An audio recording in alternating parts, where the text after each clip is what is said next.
షాబాద్ ఘటన యావత్ తెలంగాణనే షాక్ గురిచేసింది.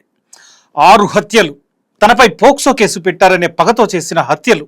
ఒక వ్యక్తి ఏమాత్రం భయపడకుండా ఎలా ఈ దుర్మార్గానికి పాల్పడ్డాడు? ఇంత దారుణం జరగడం వెనుక ఏ నిర్లక్ష్యాలున్నాయి? అత్యంత కఠిన చట్టం కింద కేసు ఫైల్ అయినా ఈ వ్యక్తి ఎందుకు అరెస్ట్ కాలేదు? ఎలా బయట ఉన్నాడు? ఇంత దారుణానికి ఎలా తెగించాడు? కేసు పెడితే భద్రత దొరుకుతుంది అనే భరోసా బాధితులకు ఉండాలి కదా. కానీ బెయిల్ తీసుకొని బయటే ఉండి ఏం చేస్తున్నాడో పట్టించుకునే వ్యవస్థ లేకపోతే ఎట్లా? ఇక్కడ గమనించాల్సిన అంశాలు ఏంటంటే, పోక్సో చాలా కఠిన చట్టం, నో డౌట్. కానీ చట్టాలను రూపొందించగానే సరిపోదు, అమలు చేయడంలో కూడా చిత్తశుద్ధి ఉండాలి. అమలు చేసే వాళ్లలో నిజాయితీ ఉండాలి. అది లేకపోవడమే ఇప్పుడు పోక్సోని నీరుగారుస్తోంది. కఠిన చట్టంగా చెప్పే ఈ చట్టాన్ని బలహీనంగా మారుస్తోంది. షాబాద్ కేసులో కూడా అడుగడుగునా ఇలాంటి నిర్లక్ష్యమే కనిపిస్తోంది. నిజానికి పోలీస్ శాఖలో అమలవుతున్న స్టాండర్డ్ ఆపరేటింగ్ ప్రొసీజర్ ప్రకారం పోక్సో కేసు నమోదైన తర్వాత బాధిత బాలికకు లేదా బాలుడికి వాళ్ళ కుటుంబాలకు రక్షణ కల్పించి భరోసా ఇవ్వడం పోలీసుల ప్రాథమిక బాధ్యత. మరోవైపు నిందితుల మానసిక స్థితిని పరిశీలించడం, నేర తీవ్రత ఆధారంగా వారిపై నిఘా పెట్టడం స్థానిక పోలీసులు చేయాల్సిన పని. దీన్ని ఎప్పటికప్పుడు సంబంధిత ఇన్స్పెక్టర్ లేదా ఏసీపీ మానిటర్ చేయాలి. జిల్లా అధికారులు క్రమం తప్పకుండా పోక్సో కేసుల నమోదు, దర్యాప్తుపై సమీక్షలు నిర్వహించాలి. ఈ గైడ్ లైన్స్ పాటించడంలో పోలీసులు అనేక సందర్భాల్లో విఫలమవుతున్నారు. ఇంకా చెప్పాలంటే దాదాపు ఫాలో అవ్వడం లేదు. లాలూచీకి పాల్పడుతున్నారు అనే ఆరోపణలు కూడా చాలా సందర్భాల్లో వస్తున్నాయి. ఇక్కడ బాధాకరం ఏంటంటే, పోక్సో కేసు నమోదైన తర్వాత బయటనే తిరుగుతూ నిందితులు బాధిత కుటుంబాలను కేసు వెనక్కి తీసుకోమని బెదిరిస్తున్న ఘటనలు చాలా కనిపిస్తున్నాయి. పట్టించుకునే వాళ్ళు లేకపోవడంతో బాధిత కుటుంబాలు ఒంటరిగా మారిపోతున్నారు. భయంతో ఊళ్ళు వదిలి వెళ్లిపోవాల్సిన దుస్థితి కనిపిస్తోంది. పోక్సో కేసుల్లో నిందితుడు బెయిల్పై బయటకు వచ్చినా లేదా అరెస్టు కాకుండా బయట తిరుగుతున్నా స్థానిక పోలీసులు నిరంతరం వాళ్లపై నిఘా పెట్టాలి.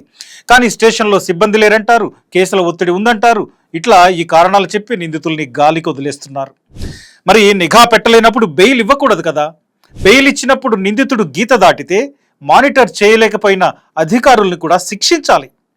అమెరికాలో పిల్లలపై లైంగిక నేరాలకు పాల్పడిన వాళ్ళని సెక్స్ అఫెండర్స్ రిజిస్ట్రీలో చేర్చుతారు. ఏళ్ల తరబడి వాళ్లను మానిటర్ చేస్తారు. పిల్లలున్న దగ్గరికి వాళ్ళని వెళ్ళనివ్వరు. బ్రిటన్లో, ఆస్ట్రేలియాలో కూడా ఇలాంటి మానిటరింగ్ ఏర్పాట్లున్నాయి. మన దగ్గర చట్టాన్ని కఠినంగా ఏర్పాటు చేశారు, మంచిదే. కానీ అమలు దగ్గరే పట్టించుకోవడం లేదు. అందుకే పోక్సో కేసులు నీరుగారిపోతున్నాయి. ఇప్పుడు షాబాద్ సామూహిక హత్యలు మన సమాజానికి ఒక హెచ్చరిక చేస్తున్నాయి. పోక్సో అమలులో ఉన్న బలహీనతల్ని చెప్తున్నాయి. ఇంత బలహీనంగా ఒక చట్టం అమలైతే ఎవరికైనా ఫిర్యాదు చేసే ధైర్యం ఎట్లా వస్తుంది? కేసు పెడితే తమకు రక్షణ దొరుకుతుంది అనే భరోసా ఉండాలి తప్ప, ఏ అర్ధరాత్రో వచ్చి చంపేస్తారేమో అని భయపడే పరిస్థితి ఉంటే ఎట్లా? ఇక్కడ షాబాద్లో ఏం జరిగింది? ఈ రాజ్ కుమార్ అనేవాడు 7 ఏళ్ల నుంచి బాధితురాలి వెంట పడుతున్నాడు. ఫోన్లో మాట్లాడాలని ఒత్తిడి చేస్తున్నాడు. కాలేజ్కి వెళ్లే సమయంలో అడ్డుకోవడం, ప్రేమించాలని బలవంత పెట్టడం, రిజెక్ట్ చేస్తే చంపేస్తానని బెదిరించడం, ఇవి వాడి పనులు. ఆమె ఇంటి వైపు సీసీ కెమెరాలు పెట్టి మూమెంట్స్ గమనించటం, ఇట్లా ఒకటా రెండా చాలా కాలంగా ఇవన్నీ నడుస్తున్నాయి. ఆమె ఎగ్జామ్స్ పూర్తయిన తర్వాత చెయ్యి పట్టుకొని లాక్కెళ్లే ప్రయత్నం చేశాడు. బాధితురాలి తల్లి అడ్డుకుంది. నీ భర్తను చంపినట్టే నిన్ను కూడా చంపుతానని బాధితురాలి తల్లిని బెదిరించాడట. మే 16న ఈ బాధిత ఫ్యామిలీ పోలీసులకు ఫిర్యాదు చేసింది. స్థానిక పోలీసులు బిఎన్ఎస్ సెక్షన్ 78 అంటే వెంటపడడం, బిఎన్ఎస్ 351(2) అంటే తీవ్రమైన బెదిరింపులు, పోక్సో 11 and 12 సెక్షన్ల కింద బాలికపై లైంగిక వేధింపులు గురి చేశాడని చెప్పి సెక్షన్లు పెట్టి చేతులు దులుపుకున్నారు. వీడు యాంటిసిపేటరీ బెయిల్ తెచ్చుకునే వరకు అరెస్టు కూడా చేయకుండా వదిలేశారు. మరి వాడు బయట యథేచ్ఛగా తిరుగుతున్నాడు. బాధితులను ఏమైనా చేస్తే ఈ ప్రశ్న రావాలి కదా, ఈ సందేహం పోలీసులకు రావాలి కదా. బాధిత కుటుంబానికి భద్రత ఇవ్వాలి కదా. అసలు ఫిర్యాదు తీసుకోవడానికే తాత్సారం చేసిన పోలీసులు వాళ్ళ భద్రతను పట్టించుకునేది ఎక్కడ? రాజ్ కుమార్ నుంచి 20 లక్షలు తీసుకొని పోలీసులు హెల్ప్ చేశారని పత్రికలు రాస్తున్నాయి. తమ ప్రాణాలకు ముప్పుందని బాధిత కుటుంబం 8 సార్లు పోలీస్ స్టేషన్కు వెళ్ళింది.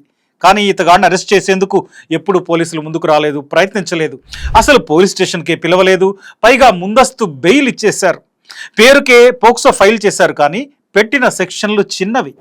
దీనికే పోలీసులు 20 లక్షల వరకు లంచం తీసుకున్నారట. అంటే 7 ఏళ్ల కంటే తక్కువ శిక్ష పడే సెక్షన్లే పెట్టారు కాబట్టి కోర్టు బెయిల్ ఇచ్చేసింది. యాంటిసిపేటరీ బెయిల్కు పీపీ కూడా ఎలాంటి అబ్జెక్షన్ చెప్పలేదు.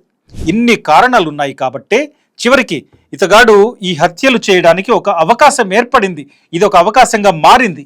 ఓ కుటుంబం తమ బిడ్డని ఒకడు వేధిస్తున్నాడని, తమ ప్రాణాలు ప్రమాదంలో ఉన్నాయని పదే పదే పోలీసులకు ఫిర్యాదు చేసినా పట్టించుకోలేదు. చివరికి తక్కువ ఇంటెన్సిటీ ఉండే సెక్షన్లు పెట్టారు, కానీ అరెస్ట్ చేయలేదు, బెయిల్ వచ్చేలా హెల్ప్ చేశారు. నిజానికి ఈ ఫ్యామిలీ మొదట ఫిర్యాదు చేసినప్పుడే కఠినంగా డీల్ చేసి ఉంటే ఇట్లా జరిగి ఉండేది కాదు. అంటే ఈ ఘటనకు బాధ్యులు పోలీసులే కదా. ఇక్కడ మరో విషయం, గతంలో బండి భగీరథ్ కేసులో కూడా మొదట 7 ఏళ్లలోపు శిక్ష పడే సెక్షన్లే పెట్టారు. దీనిపై జనంలో వచ్చిన రియాక్షన్ చూసి ఆ తర్వాత సెక్షన్లను మార్చారు. ఇక్కడ షాబాద్ ఘటనలో తేలిక సెక్షన్లు పెట్టడం వెనుక పోలీసులు రాజ్ కుమార్తో కుమ్మక్కవ్వడమే కారణమని చాలా స్పష్టంగా తెలుస్తోంది. ఇవన్నీ చూశాక చర్చించాల్సిన అంశాలు ఏంటంటే, అసలు పోక్సో యాక్ట్ సరిగ్గా అమలవుతోందా, లేక చట్టంలోనే ఏమైనా వీక్ పాయింట్స్ ఉన్నాయా అని. అంటే శిక్షల పరంగా చూస్తే పోక్సో చట్టం ప్రపంచంలోనే కఠినమైన చట్టాల్లో ఒకటి. ఎందుకంటే పోక్సో పెడితే జీవిత ఖైదు నుండి మరణ శిక్ష వరకు పడే అవకాశం ఉంది. అంత కఠినమైన సెక్షన్లు ఉన్నాయి. 2012లో లైంగిక దాడుల్లో మైనర్ల రక్షణ కోసం ఈ protection of children from sexual offences act అమల్లోకి తీసుకొచ్చారు. 2019లో కేంద్రం దీనికి కొన్ని సవరణలు చేసింది. కొన్ని తీవ్రమైన కేసుల్లో మరణశిక్ష వరకు విధించే అవకాశాన్ని కూడా ఈ చట్టంలో చేర్చింది.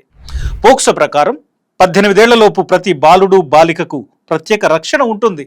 శారీరక దాడితో పాటు లైంగిక వేధింపులు, అశ్లీల ప్రదర్శనలు, ఆన్లైన్ లైంగిక వేధింపులు, పిల్లలతో అశ్లీల చిత్రాల తయారీ, వినియోగం, ఇట్లాంటి అనేక నేరాలను ఇందులో చాలా క్లియర్గా డిఫైన్ చేశారు. ఏది నేరం, దానికి ఎంత శిక్ష, ఇట్లాంటివన్నీ. ఈ కేసులకు ప్రత్యేక కోర్టులు ఏర్పాటు చేస్తారు. ఇన్ కెమెరా విచారణ ఉంటుంది. బాధితుడి ఐడెంటిటీ బయటపడకుండా జాగ్రత్త పడతారు. ఇవన్నీ చట్టంలో ఉన్నాయి. పోక్సో కంటే ముందు కూడా నిజానికి చట్టం ఉంది, కానీ పోక్సో తర్వాత ఇది చాలా క్లియర్గా ఏది ఎంత సీరియస్ నేరం, దేనికి ఎంత శిక్ష అనే నిర్వచనాలు వచ్చాయి. దీంతో పాటు మైనర్లకు ప్రత్యేక రక్షణలు, ప్రత్యేక విచారణ కూడా వచ్చాయి. చాలామంది పోక్సో అనగానే బెయిల్ రాదు అనుకుంటారు, కానీ ఇది కరెక్ట్ కాదు. పోక్సోలో నేర తీవ్రతను బట్టి 40కి పైగా సెక్షన్లు ఉన్నాయి. నేర తీవ్రత ఒకటే కాదు, సాక్ష్యాలు, దర్యాప్తు జరుగుతున్న దశ, నిందితుడు సాక్ష్యాలను ప్రభావితం చేసే అవకాశం ఉందా, బాధితుల భద్రత ప్రమాదంలో ఉందా, ఈ అంశాల ఆధారంగా కోర్టులు బెయిల్ ఇస్తూ ఉంటాయి. అంతేకాదు బెయిల్ ఇచ్చే సమయంలో కొన్ని షరతులు కూడా పెడతారు. అంటే కేసు తేలే వరకు ఏం చేయాలి, ఏం చేయకూడదు అనే కండిషన్లు చాలా స్పష్టంగా ఉంటాయి. వాటిని మీరితే చర్యలు కూడా కఠినంగా ఉంటాయి. కానీ ఇవన్నీ కాగితాలపైనే. చట్టం కఠినంగా ఉండగానే సరిపోదు, దాన్ని అమలు చేసేవాళ్ళు కావాలి కదా. ఇప్పుడు షాబాద్ కేసులో జరిగింది కూడా ఇదే. పోక్సో కఠినమైన చట్టమే, కానీ అమలు చేసేవాళ్ళు ఎక్కడ? ఇప్పుడు కింది స్థాయి సిబ్బందిని సస్పెండ్ చేసి చేతులు దులుపుకోవడం కాదు చేయాల్సింది, పర్యవేక్షణలో విఫలమైన ఉన్నతాధికారులపై కూడా చర్యలు తీసుకోవాలి. దేశంలో ఏటా పోక్సో కేసులు పెరిగిపోతున్నాయి. గత ఏడాది 3 కమిషనరేట్ల పరిధిలో, అంటే హైదరాబాద్లో ఏకంగా 1672 కేసులు నమోదయ్యాయి. అంటే చూడండి ఎంత దారుణమో. పోక్సో చట్టం అమలుపై ప్రత్యేక దృష్టి పెట్టకపోతే బాధితులకు ఇలాగే రక్షణ ఉండదు, నేరాలు చేసే వాళ్లకు భయం ఉండదు.